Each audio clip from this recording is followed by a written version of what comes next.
COA Vadakara മേഖലാ committee നേതൃത്വം നൽകുന്ന Kadathanad infotainment and communication services LLPയുടെ രണ്ടാമത് വാർഷിക ജനറൽ ബോഡി യോഗം വ്യാഴാഴ്ച നടന്നു.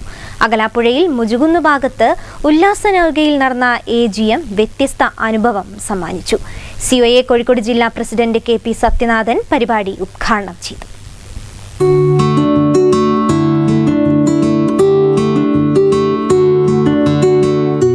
അകലാപ്പുഴയിൽ മുജുകുന്ന് ഭാഗത്ത് ഉല്ലാസനൗകയിൽ വെച്ചാണ് Kadathanad infotainment and communication services LLPയുടെ രണ്ടാമത് വാർഷിക ജനറൽ ബോഡി യോഗം സംഘടിപ്പിച്ചത്.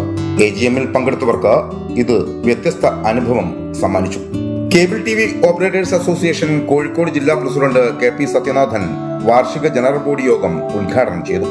COA വടകര മേഖലാ പ്രസിഡന്റ് K സുരേന്ദ്രൻ അധ്യക്ഷത വഹിച്ച ചടങ്ങിൽ TK പ്രകാശൻ വാർഷിക റിപ്പോർട്ടും അരുൺ പ്രകാശ് സാമ്പത്തിക റിപ്പോർട്ടും സുധീഷ് ഇന്റേണൽ ഓഡിറ്റ് റിപ്പോർട്ടും അവതരിപ്പിച്ചു.